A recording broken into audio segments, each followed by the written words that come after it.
Buenas tardes a todos. Bueno, en primer lugar agradecer la invitación de APRESID y de Syngenta para estar acá con ustedes. Me pidieron que hiciera un mirar para atrás de la evolución de las enfermedades, para luego hablar un poquito de tecnologías. Y me pareció importante relacionarlo con el nombre de este congreso, ¿no? Con Kairos, porque nosotros es cierto que siempre tenemos dos tiempos, el Cronos, que es el tiempo cuantitativo, y el tirano, y el Kairos, que es ese tiempo que dentro de nuestro trabajo nos puede permitir ver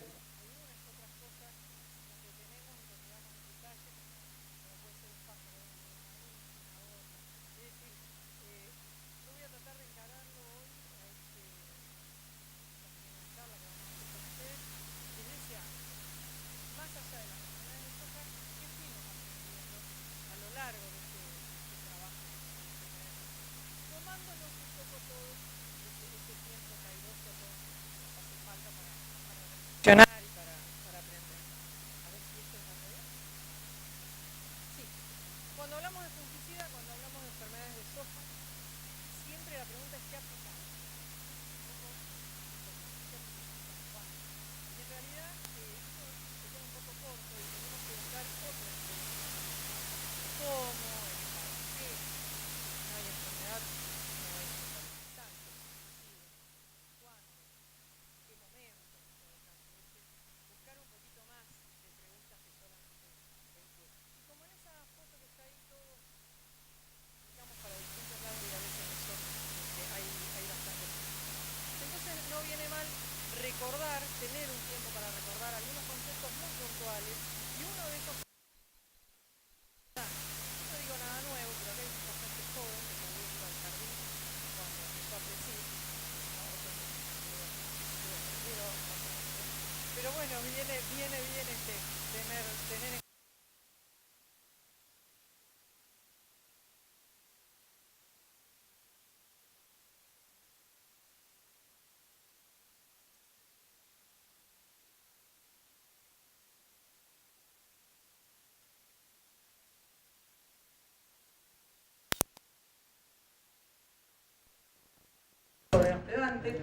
tiene que haber un patógeno virulento y ahí entran los fungicidas, cuando muchas veces se habla erróneamente de que un estimulante de las defensas reemplaza al fungicida.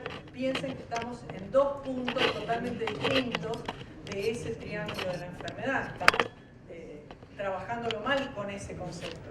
Una cosa complementa a la otra, esto en un ambiente favorable. En el tema del tiempo, que nosotros tenemos ese tiempo cronos, es decir, cuánto tiempo tiene ese patógeno para poder desarrollar la enfermedad, y en el medio de todo eso siempre está el hombre.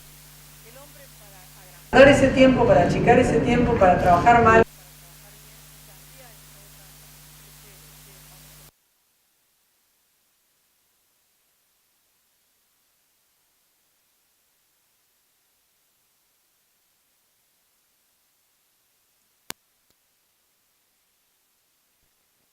el pino de San Lorenzo, que entonces ese hospedero es importante. En una soja es una población. Por lo tanto, siempre hay que tener en cuenta que aunque hablemos de enfermedad, es normal que en esa enfermedad que nosotros estamos manejando, sí va a haber plantas sanas, va a haber plantas asintomáticas, es decir, aquellas que llevan la enfermedad pero no lo estamos viendo, plantas con alta severidad o con síntomas en distintos grados. Eso es normal en toda epidemia. Son conceptos que es importante tener en cuenta cuando nosotros tratamos después de manejar una enfermedad. Ahí tenemos dos técnicos de la región, que ¿qué tienen en común? Esos dos técnicos, por la cara, están ante un problema sanitario y de soja, porque están en la soja, pero tienen algo de diferente. Y lo de diferente que tiene, tal vez nos vamos a dar cuenta si supiéramos en ese momento lo que están pensando esos dos técnicos. Uno mira relativamente tranquilo, Julio Álvarez, que está allá por la zona de María Juana, y dice mañana mando el mosquito, y en cambio allá por la zona de San Justo, Omar Viñati nos dice estoy frito, no puedo hacer nada. ¿Por qué? Porque están ante dos problemas sanitarios totalmente diferentes en soja. Uno es vascular, Y por lo tanto, aunque él esté mirando las hojas de la planta de soja, se da cuenta que no puede hacer nada, y el otro realmente es foliar, y es donde puede intervenir con un fungicida. En todo caso, las medidas de manejo para el otro, aún incluyendo fungicida como pura semilla, ya pasaron, ¿no? Porque en ese momento ya no puede hacer nada. Entonces esto nos habla un poco de los dos grandes grupos de enfermedades que puede tener la soja. Y va a ser más que nada por los grupos de patógenos. Va a haber dos tipos de patógenos: los patógenos que son obligados, los llamamos biótrofos, aquellos que solamente van a estar sobre organismos vivos. En la soja, digamos, con problemas importantes hay pocos, tres, que nada, la cosa de la soja, el oído y el mildio. Hoy a la mañana, para aquellos que estuvieron, dio una clase con respecto a las enfermedades que usan Listeria purefolia, y esto un poco complementa lo que dijo Lucrecia. Y después tenemos los parásitos no obligados, los necrótrofos, que son los que pueden vivir sobre el cultivo de soja, pero que a su vez también van a sobrevivir en el rastreo. Y de ahí podemos identificar esos dos grandes tipos.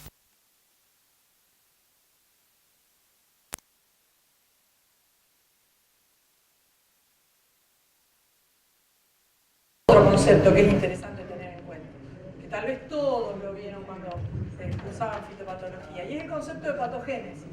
Patogénesis, lo que ven ahí, es el ciclo completo de una enfermedad.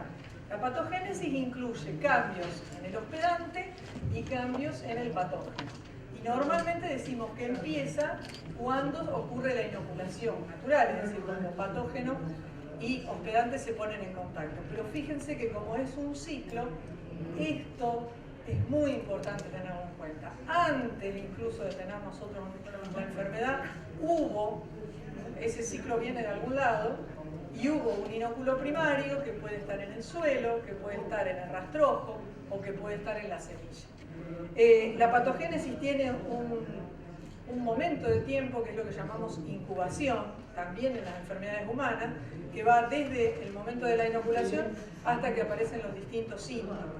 Y ese es un concepto que también hay que tener en cuenta en un manejo de la enfermedad, porque la incubación entonces no va a ser igual en todas las enfermedades, el periodo de incubación, y muchas veces tampoco es igual el periodo de incubación por las distintas condiciones ambientales. Entonces, en determinado momento, según condiciones ambientales, ese periodo de incubación es rápido, y en otros es mucho más lento, pero la enfermedad está en estado latente. Son todos conceptos a tener en cuenta cuando pensamos en la evolución de las enfermedades de soja.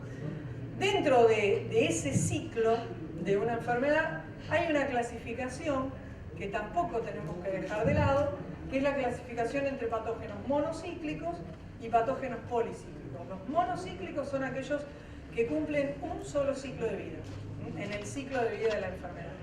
Por ejemplo, cancro del tallo, fusarium, muerte súbita en soja, son patógenos monocíclicos.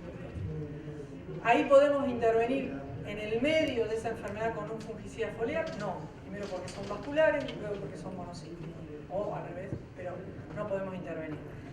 Los patógenos policíclicos son aquellos donde hay en algún momento un ciclo secundario donde vuelve a haber reproducción y se vuelve a depositar en mi cultivo o en el del vecino, y entonces ahí sí se van a generar varios ciclos, y uno de los objetivos del manejo con un fungicida es tratar de bajar la cantidad de esos ciclos secundarios. Acá tenemos una curva epidémica típica de un patógeno policíclico. Vamos a repasarla un poquito entre todos. Esa curva tiene en la ordenada la intensidad de una enfermedad, que puede ser medida por incidencia, que es el porcentaje de hojas, en este caso enfermas, o por severidad, que es el porcentaje de área enferma.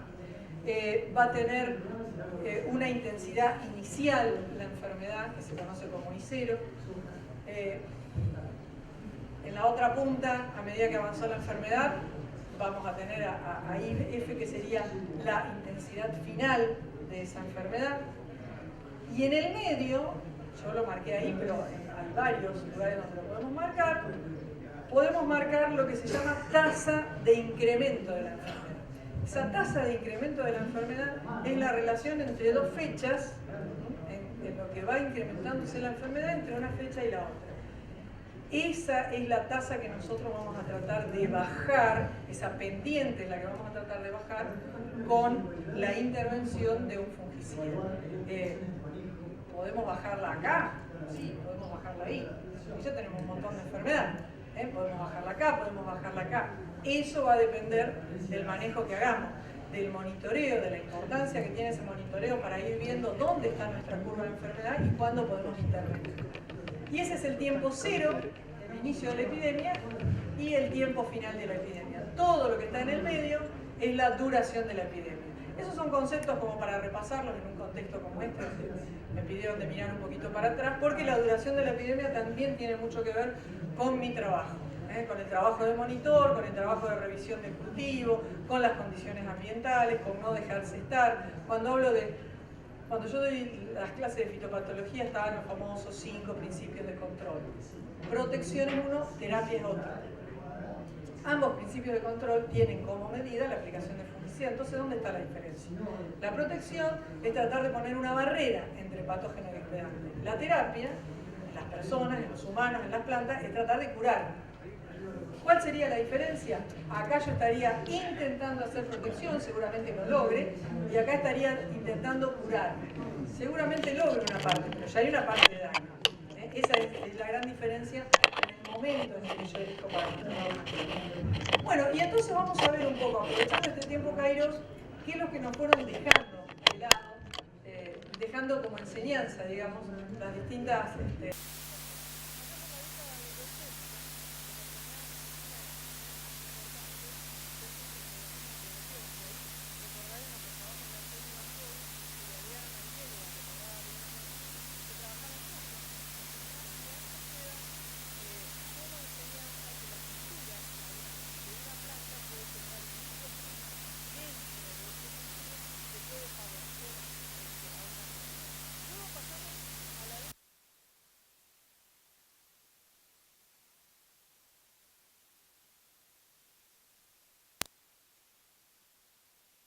muy chiquita, que está entre Santa Fe y Rafael en Esperanza.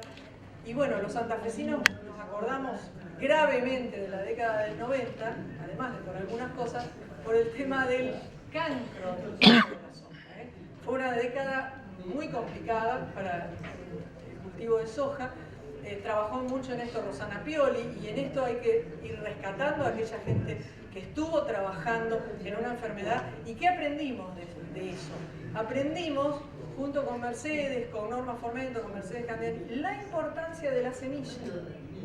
Ahí se empezó en el año 90, en los años 90, y a través del cancro del tallo, a tener conciencia de que una enfermedad grave, como el cancro del tallo, monocíclica, vascular, que no podemos después intervenir con fungicida, qué importancia tenía el traslado de semilla, el no cuidado de la semilla y, por supuesto, el tema varietal. Ahí es una de las enseñanzas que nos dejó el cancro del tallo, fue la genética, la importancia de la genética en aquellas enfermedades donde se puede generar resistencia. Y llegamos al 2000, vamos llegando al 2000, donde vamos acumulando enfermedades foliares, por eso están todos metidos adentro mirando esas enfermedades, y en esa época empezamos a ver que se fue dando un aumento importante de lo que llamamos enfermedades de fin de ciclo, la intensidad de las enfermedades de patógenos que quedaban en el rastro, lo que hablé hoy, necrotróficos que quedaban en el rastro.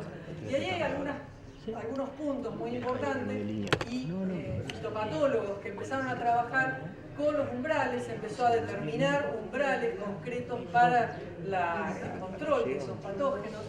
Se empezó a hablar mucho de rotación, aunque sea difícil meterle en la cabeza al productor de rotar las hojas, pero bueno, se empezó a hablar de que la medida cultural tenía que complementar los demás, no podía dejarse de lado en algunas enfermedades la rotación.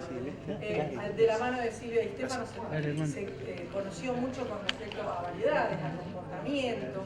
Se vio que las enfermedades de fin de ciclo, salvo lo que se vio después con manchas de rana, no tienen gran variedad en lo que puede ser una resistencia, entonces no pasaba como pasaba así con el cancro del tallo, a través de la resistencia, sino que teníamos que buscar otro tipo de manejos, que era muy importante el diagnóstico. Empezamos a trabajar mucho allá por el año 2000 con muchas de las empresas con el tema de diagnosticar bien las enfermedades. Poco se conocía, muchos técnicos entran todos los años al sistema y muchos se empezaron a dedicar realmente al monitoreo, y se trabajó también el concepto de planta voluntaria. A lo largo de esos años, si yo tomo un resumen de todos los trabajos de estos fitopatólogos, lo que se vio es que, salvo al principio, donde empezó la roya y entonces había mucho foco en la roya, en general, si yo tengo que analizar, fíjense, siempre hay una mayor tendencia en soja a todo lo que son patógenos necrotróficos. Biótrofos, dijimos, la roya, el mildio, el oidio. Si lo hago a nivel país, los problemas suelen ser, sumo todos los trabajos de investigación, siempre me da una relación mucho más importante o mucho más grande con respecto a todos los necrotróficos, que son todo el resto, que hay muchos más patógenos ligados al rastrojo. Esto hablando de enfermedades foliares. Si hoy tenemos que ver cómo evolucionaron entonces las dos enfermedades características de las hojas foliares, tenemos por un lado Septoria glicines, por el otro lado Cercospora kikuchi, que hoy las nombró Lucrecia, y esto es para los últimos años la evolución en la prevalencia. Recuerden que la prevalencia es el porcentaje de lotes en la región. Entonces fíjense que esta luz me está matando. Desde el 2010, el 100% de los lotes monitoreados registran, esto es empresas de monitoreo, fitopatólogos, acá está todo metido para el área sojera, el 100% de los lotes registran un toque de Septoria glicines, una enfermedad totalmente difundida. Y con respecto a Cercospora kikuchi, que al principio teníamos menos intensidad, incluso ahí baja mucho en el 2008 por la sequía del 2008-2009, no se registraron tantos lotes con Cercospora, pero luego desde el año 2014 todos los lotes registran, con mayor o menor intensidad en la severidad, registran Cercospora kikuchi. Por lo tanto, son realmente las dos enfermedades foliares sobre las cuales trabajar. Si le agregamos con qué severidad se llega a R4, en R4 qué severidad tenemos, Septoria está bastante ligada a las condiciones ambientales. Acá tenemos la gran sequía, entonces había menos salpicado, recuerden que tiene pignidios, que necesita ese salpicado de la lluvia, pero normalmente estamos entre el 20 y el 30% en la altura de planta con Septoria cuando estamos en R4. No va variando mucho, depende, ya les digo, mucho de las condiciones ambientales. Cuando miramos históricamente Cercospora kikuchi, vemos que allá por el 2006 era una de las enfermedades que decíamos muy de fin de ciclo. Está en R5, porque en R4 hay una intensidad del 3%, casi no está. ¿Qué nos pasa hoy? En R4 muchos de los lotes que tienen Cercospora ya tienen el 30%. Eso significa que la enfermedad se está adelantando. Y que a lo mejor este 20% que veíamos en el 2011, hoy acá lo encontramos en R2. Ya dejó de ser una enfermedad de fin de ciclo para estar casi igual en el nivel de enfermedad que lo que pasa con Septoria. Bueno, y después llegó el 2003. Ahí en el medio está el 2003 y poníamos las lupas hasta arriba de las camionetas. Empezamos a ver roya por todos lados. ¿Qué nos sirvió? ¿Para qué nos sirvió la aparición de roya? Primero porque empezamos a trabajar mucho con empresas. Las empresas se involucraron seriamente en el tema de la roya de la soja. La tratábamos de ver a campo, la tratábamos de ver en laboratorio.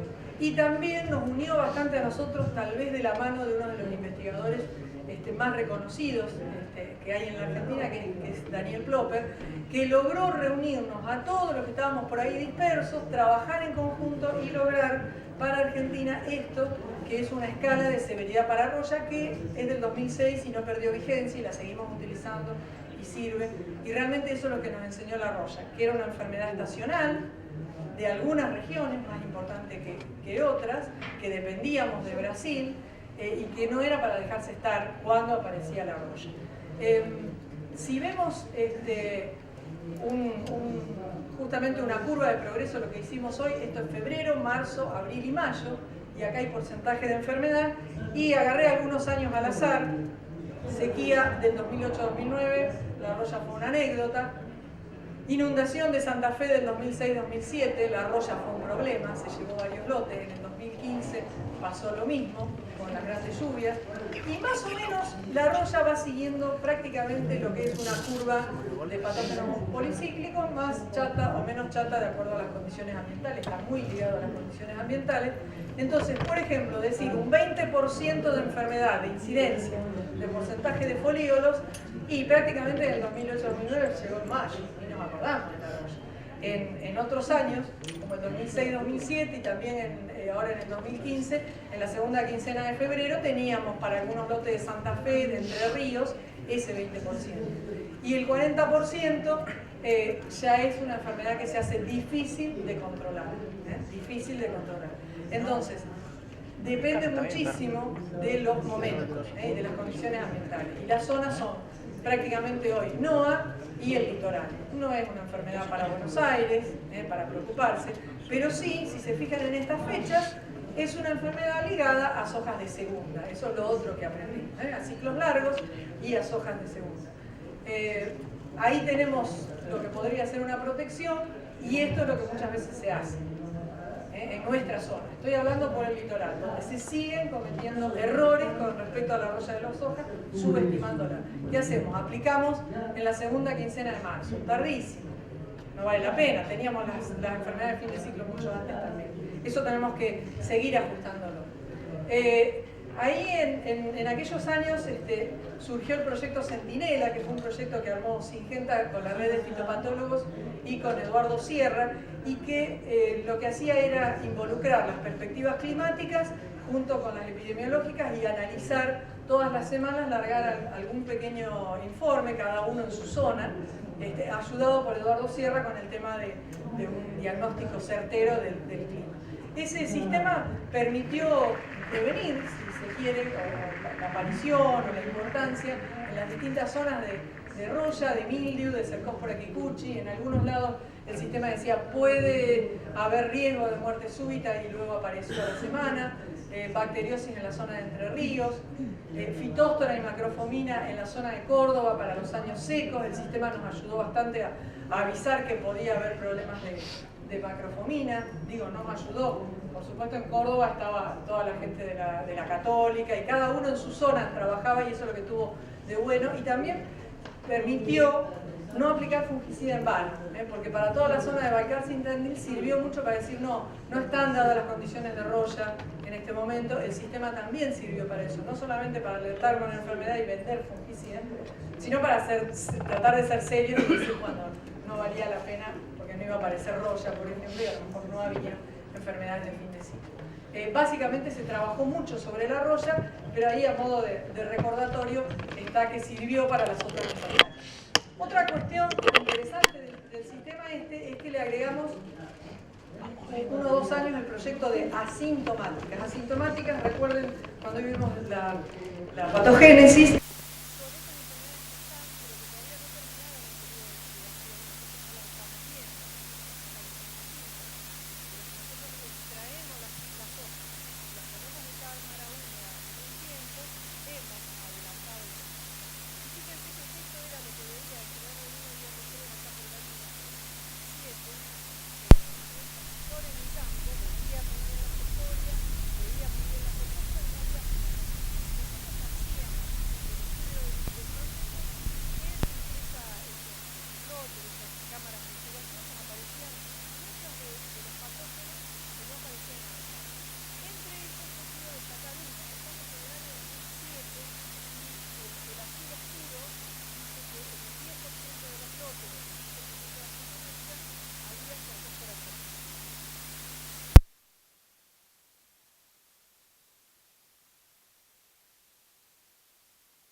Esa enfermedad hace rato que estaba.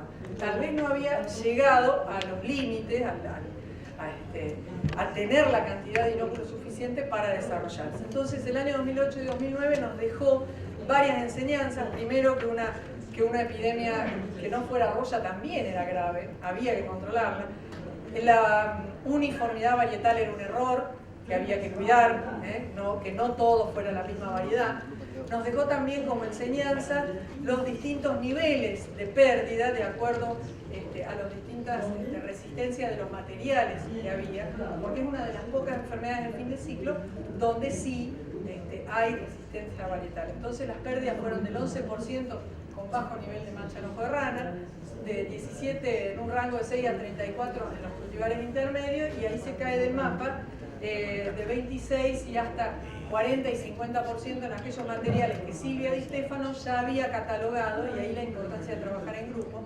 El INTA Marco Juárez en esto fue pionero y que ya había catalogado como muy susceptible. Entonces, esa fue la gran enseñanza de mancha en ojo de rana. Todos nos pusimos a trabajar en sanidad de semilla y se mejoró bastante, en variedades y se mejoró bastante, y en la aplicación del fungicida, pensando como arroya de la soja. Es decir, al principio de la epidemia, porque tenía un periodo, digamos, de incubación mucho más corto que lo que podían ser las otras enfermedades. Bien, en el 2010, y yo acá quería rescatar una foto de alguien que trabajó muchísimo en soja, y como me gustó como propuesta porque es el tiempo donde uno tiene que pensar en aquellos que trabajaron, lo quería poner a Héctor Baigorri. En el año 2009-2010, luego de la sequía del 2008 y 2009, hubo un resurgimiento de enfermedades vasculares por el mismo estrés de la planta. Por ahí nos habíamos olvidado de la muerte súbita, de la cual trabajó tanto Mercedes Candiani, y el 2010 para la zona de Santa Fe fue grave de vuelta para muerte súbita, y también de patógenos oportunistas. Ahí aparecieron todas esas manchas que ven ustedes: ascochita, filosticta, algunas alternarias, patógenos que están en el rastrojo y que se da la dualidad que uno dice, no llueve mucho, la planta de soja está toda estresada y encima hay necrosis, pero no era que los hongos venían solamente con la lluvia. No, cuando la planta de soja está muy estresada, estos patógenos muy cercanos del rastrojo a esa planta que tiene muy poco volumen, también generan necrosis. Y eso es lo que aprendimos esos años, donde por ahí el complejo de necrosis hizo que algunas aplicaciones fungicidas hubiera que hacerlas un poco antes pensando en ello. Hubo patógenos que resurgieron, como Rhizoctonia. Rhizoctonia es uno de los patógenos que hay que empezar a prestarle atención. Por aquella época empezaron a aparecer, y entonces también empezaron los trabajos de tratamiento de semilla con rizotomicidas y con otros productos, y ya no quedarse entre dos a lo mejor principios activos, y es a lo que tienden hoy todas las empresas, que son mezcla de varios principios activos. Y bueno, la última parte, llegamos del 2014 hasta ahora, y hay nuevos desafíos que nos va planteando la soja. Esto lo nombró hoy Lucrecia, para aquellos que estuvieron. Esta es la mancha anillada. Yo creo que es un nuevo desafío. La mancha anillada está en toda la zona del norte, siempre la tuvimos allá, y estas ya son fotos de Santa Fe. Entonces, los 2 últimos años nosotros hemos tenido mancha anillada. Si bien esta es la escala de severidad de mancha anillada, y yo sé que en el norte, Cecilia Díaz, Plomber hablan de llegar a estos niveles, nosotros estamos acá. Pero bueno, ¿qué sabemos de mancha anillada? Lo primero que es necrótrofo. Corinéspora es un hongo necrótrofo, por lo tanto, si hacemos soja y va a quedar en el rastrojo, tenemos que pensar que ese nivel puede aumentar y puede aparecer con más rigor. Los fungicidas están funcionando, pero todavía no tenemos tampoco grandes niveles de severidad como para ver cuánto están funcionando. Sí, con un nivel de severidad muy bajo, la enfermedad se puede controlar. Ese es un desafío. Otro de los desafíos es Coletotrichum. Coletotrichum es un hongo que por ahí lo pensamos únicamente acá, y bueno, ahí terminó el cultivo de soja. Esto es año 2007 en Santa Fe. Esa foto es de enero del 2017 en Esperanza, tiene pocos meses. Y por supuesto esa soja no está como la de la derecha. Esto verde tendría que seguir bastante. Y sin embargo tiene un ataque muy bravo de Coletotrichum, que por supuesto después lo podemos encontrar al año siguiente. Entonces, ¿qué aprendemos hoy de Coletotrichum? Como Phomopsis, son hongos que vemos en el final del cultivo de soja, que podemos controlar con los fungicidas, pero que además tenemos que pensarlos como hongos que van a comprometer la siembra, la siguiente siembra. Así que es otro desafío para trabajar Coletotrichum hacia el final del ciclo de la soja para mantener la buena sanidad. Otro desafío es este. Está habiendo dificultades en el control de Cercospora kikuchi. Yo diría de complejo Cercospora. Ya no hablamos solamente de Cercospora kikuchi. ¿Hablamos de resistencia? Yo todavía soy, en eso quiero ser cauta. Dificultades en el control, que puede haber sido aplicar tarde. Pero también vamos a agregar esto.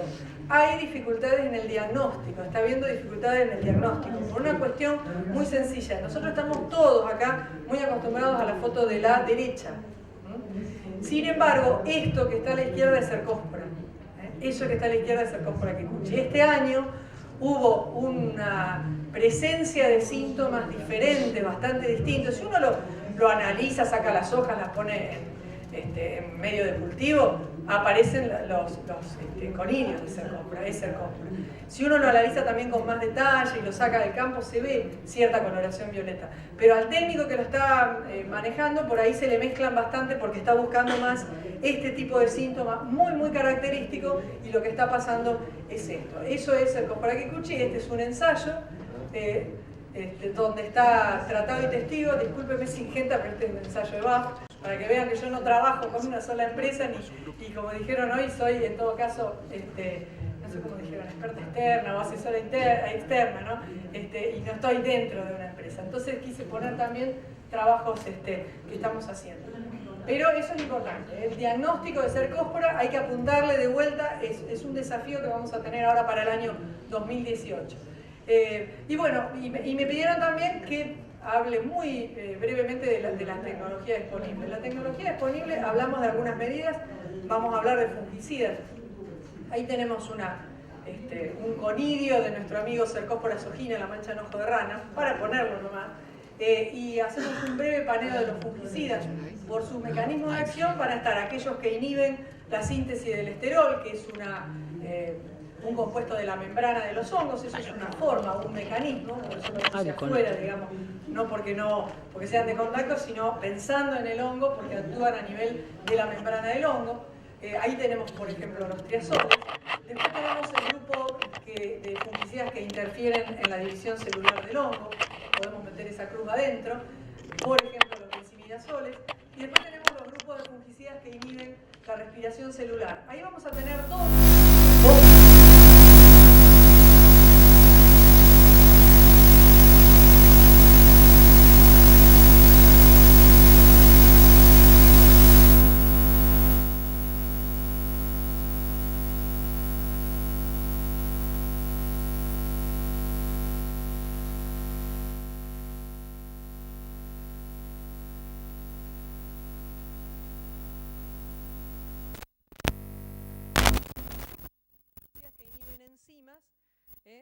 En varios sitios, por ejemplo, dentro de los aromáticos del clorotalonil.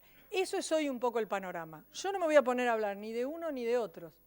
Simplemente les voy a mostrar esto, que es la evolución de esos fungicidas a nivel mundial, y que ahí tenemos, por ejemplo, el surgimiento de las carboxamidas, donde va esa flecha.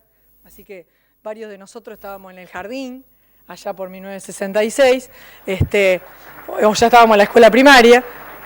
Así que no son nuevas, pero hoy surgen nuevas carboxamidas, y hoy digamos que la tendencia, lo que pide hoy la agricultura extensiva es la sistemia, por un lado, ¿no? Que sean sistémicos, que sean relativamente específicos, pide residualidad, sobre todo porque tenemos hojas grupo 8 muy largas, eso se pide residualidad, y hoy se tiende a las mezclas, al uso de distintas mezclas, con estos distintos principios activos. Y hay nuevas moléculas que pasa por nuevas carboxamidas que van saliendo al mercado. Acá hay un trabajo de Ricardo Balardín que me gustó porque va mostrando los distintos momentos del hongo, y entonces hablábamos hoy de la germinación de espora. Esto está relacionado con la patogénesis. La penetración era cuando hablábamos de inoculación, luego crece el micelio, se ven los síntomas y luego hay nuevas esporulaciones, sobre todo en los que son policíclicos. Entonces las estrovirulinas son efectivas, y las carboxamidas en esos momentos de esporulación, de crecimiento, que decimos son preventivos. Bien, los triazoles son más efectivos como curativos, y las mezclas decimos que son efectivas siempre. Justamente por la mezcla entre un triazol y una carboxamida o una triple mezcla. Yo de eso, y estuve ahora con Balardín el martes, rescatamos entre los dos estos, un signo de admiración a eso, porque esa esporulación, donde por la esporulación son efectivas, es una esporulación después que yo ya tuve enfermedad. Entonces no se queden con la idea que en una enfermedad totalmente avanzada dentro de mi cultivo, si yo aplico una mezcla va a ser efectiva porque igual el hongo va a esporular. Sí, pero ya tengo acá un montón de síntomas que generaron necrosis y el daño ya lo tengo hecho. Entonces, por más que sean efectivos, yo tengo que tender a esta parte de la enfermedad. Es una cuestión de manejo, no del hongo.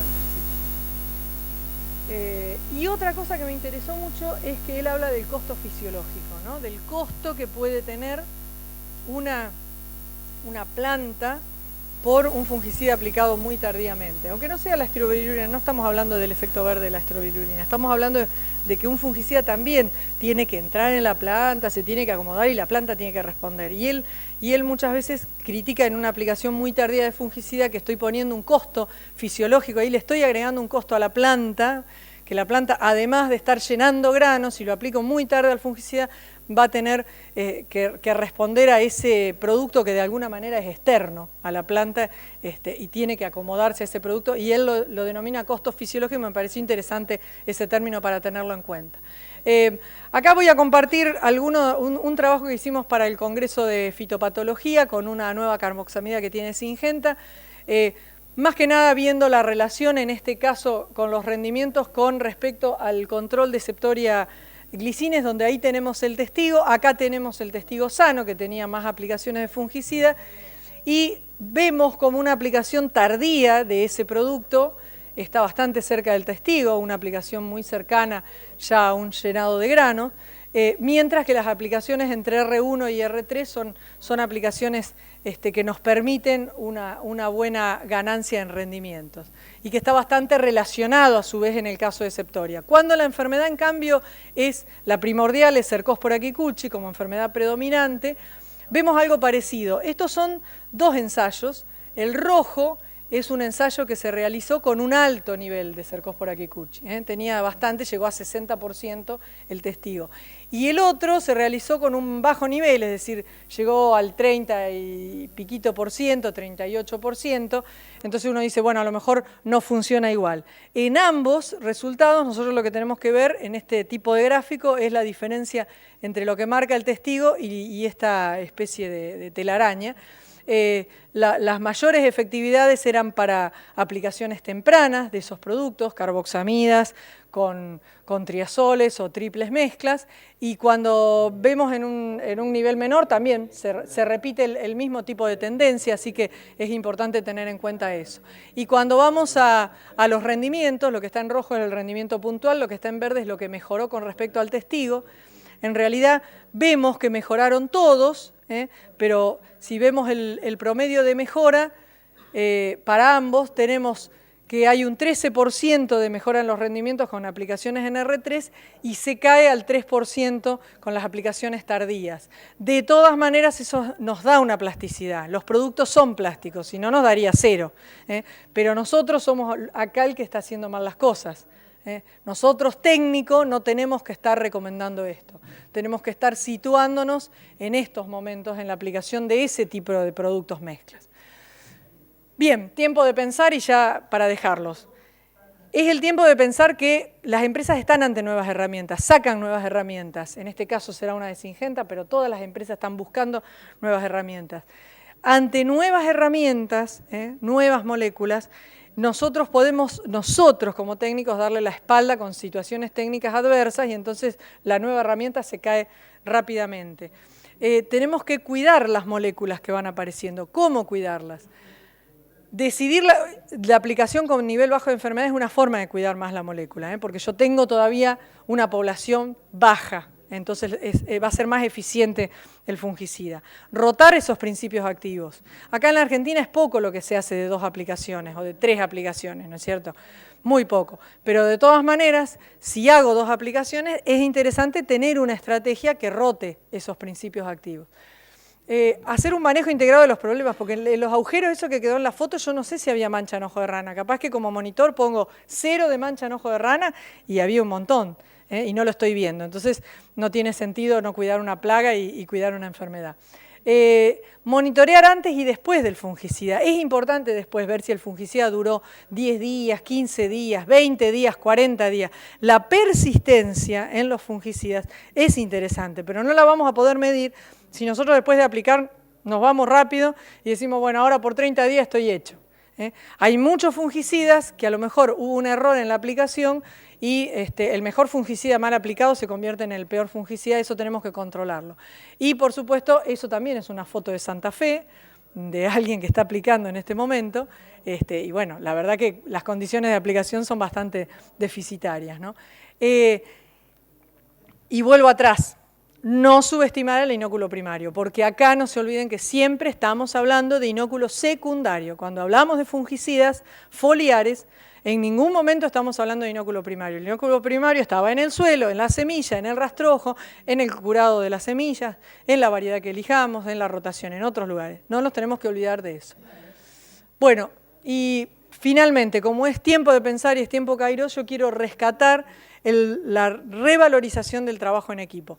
La gente que trabaja conmigo, aquellos técnicos que me han permitido crecer también en este trabajo, y por eso quería terminar con algunas de esas fotos que a veces no es fácil trabajar en el campo. Ese es mi equipo, y esos son los momentos lindos, y termino con una foto de APRESID, donde la verdad que el intercambio es lo mejor que tiene este tiempo Kairos. Creo que nada más. Gracias.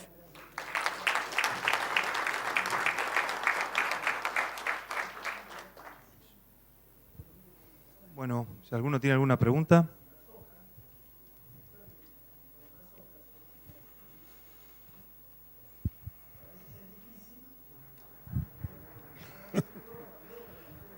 Mostraste una foto de Uruguay. Sí, entre las fotos, mira cómo conocés. Sí. Y me hiciste acordar que se usan menos fungicidas en Uruguay. ¿Será porque hay más rotaciones? ¿Para soja? Sí. Sí, además mis amigos uruguayos siguen diciendo que la roya la ven en el campo. Sí, hay mucho genérico también en Uruguay. No, pero, no, pero por lo que yo escuché, no han visto hay menos, diferencias de rendimiento. En Uruguay hay menos historia de soja. Entonces, nosotros, por ejemplo, en Santa Fe, yo tengo lotes que llevan el mismo tiempo que el Congreso de APRESID con soja. Una cosa es la siembra directa, que está muy bien, y otra cosa es el monocultivo de soja. Entonces, el monocultivo asociado a la siembra directa, yo, ya te digo, hace 25 años que tengo lotes, por supuesto que donde los uso de testeo. Esos lotes son los que llegan hoy a un 70, un 80% de cercóspora. Uruguay tiene menos historia, son por ahí lotes que venían de papa o de girasol, y es cierto que utilizan todavía menos fungicidas. Y allá por ley tienen que hacer rotaciones. Sí, también. Eso sí. Puede influir. También. Es cierto que tienen eso. Eso puede influir. Por eso yo por eso quise al final volver con el tema de la rotación. Ahora, últimamente ¿no te decepciona el control con los fungicidas tradicionales en general? Que acá, viste, no hay rotaciones de modo de acción. Tenemos enfermedad y usamos una estrobilurina con un triazol. El control de cercóspora. Yo dije que había dificultades en el control. No me decepcionan, no me decepcionan los fungicidas, me siguen decepcionando las decisiones de los técnicos. Bueno. Discúlpenme, pero ¿sabés qué pasa? Yo tengo muchos casos donde me van a buscar un 20 de marzo desesperado porque no le anduvo el fungicida que aplicaron hace 5 días. Y aplicar un 15 de marzo fungicida en Santa Fe, con soja que están en R3 el 4 de febrero, me parece un poco tarde. Entonces, todavía hay una gran caja negra antes de decir que determinados fungicidas se cayeron. Y creo que, asumo lo que digo, ¿no? Que en muchos casos se escudan en una aparente resistencia rápida, que no digo que no pueda haber, pero para decir, bueno, no me funcionó.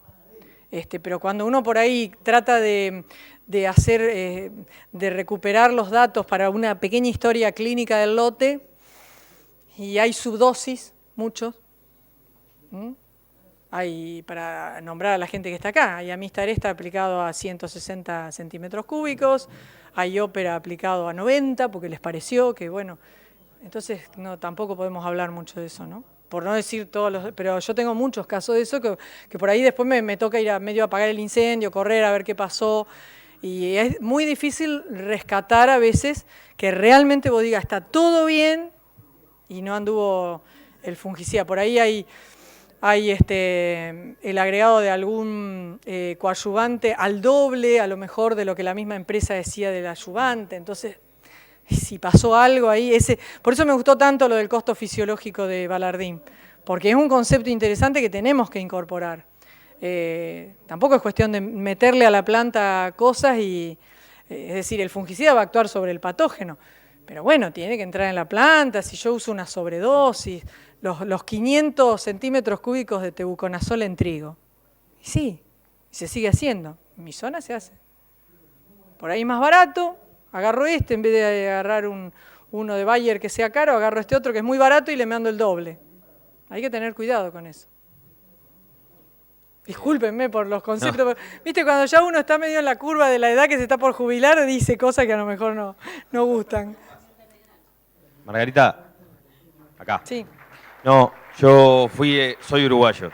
Hice la pregunta en otra charla sobre lo que tú comentás. En realidad hay una línea editorial entre los técnicos uruguayos, investigadores, que dicen que no encuentran diferencias significativas, aunque de 100 ensayos, 80 te den 200 kilos claro, de más, no sin diferencias significativas. Claro.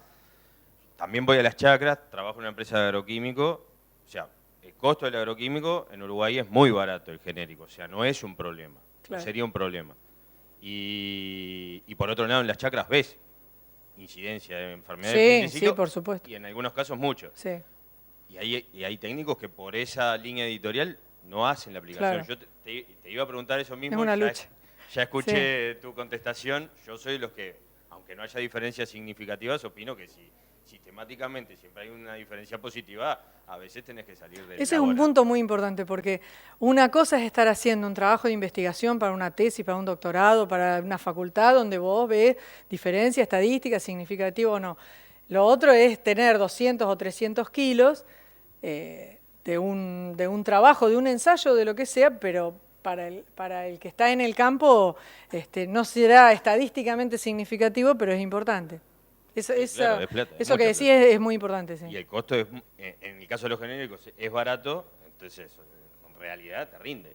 Y después la otra pregunta que yo tenía es sobre los fungicidas multisitios y qué opinás de ellos, Captan, Mancozeb, si ayudan a que estas moléculas nuevas, digamos, sigan. Yo creo que se está en la búsqueda de esas nuevas mezclas, donde hay muchas empresas que están analizando el Mancozeb, el clorotalonil, distintos productos. Me parece que todo lo que aporte está bien. Creo que hay que estudiarlos, que hay que testearlos, que hay que ver cómo reaccionan las distintas enfermedades, pero es un paso. Y por otro lado, tampoco hay mucho más.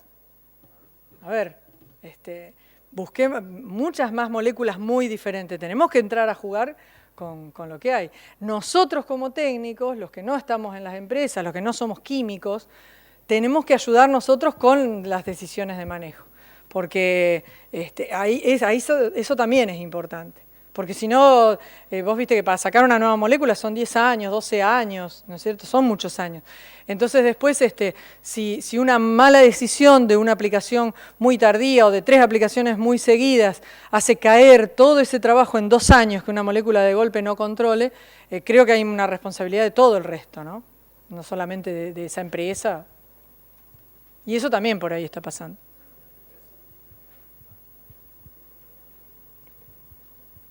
¿Alguna otra pregunta?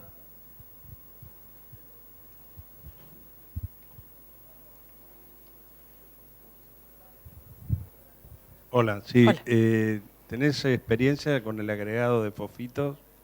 Sí, sí. ¿Notaste mejor control o...? Yo creo que los fosfitos, hay extractos vegetales, hay extractos de salmón de Chile, hay varios productos que están empezando a trabajar en la línea de disparadores de defensa. Me parece importante porque cierran el triángulo como un complemento para ese punto que es el hospedante, ¿no? Es decir, nosotros con un fungicida vamos a actuar siempre sobre el patógeno, no sobre la planta. Los fofitos y todos estos extractos lo que pueden hacer es colaborar en la emisión de licitores, digamos, para que la planta empiece a tener sus defensas activadas, y creo sí que son un complemento de los fungicidas. Sí estoy totalmente en contra de la aplicación o del estudio de los ensayos donde al aplicar fofitos se baja a la mitad la dosis del fungicida. Eso me parece que es un error, es peligroso. Creo que la mitad de dosis es algo peligroso porque estoy trabajando siempre sobre el patógeno con menos dosis, pero sí me parece útil lo que pueda colaborar al entorno de la enfermedad, sin olvidarse del triángulo. Creo que aportan a esa punta del triángulo, al hospedante. Sí, pero volviendo al tema, ¿hay experiencias de aplicación de fosfito solo como preventivo? Sí, los fofitos, yo por lo menos las mejores experiencias es en estados bastante tempranos, lejos del fungicida, ¿no? Fofitos aplicados en estados vegetativos o a lo sumo en R1 para fungicidas aplicados en R3 o en R4. No juntos. Muchas gracias.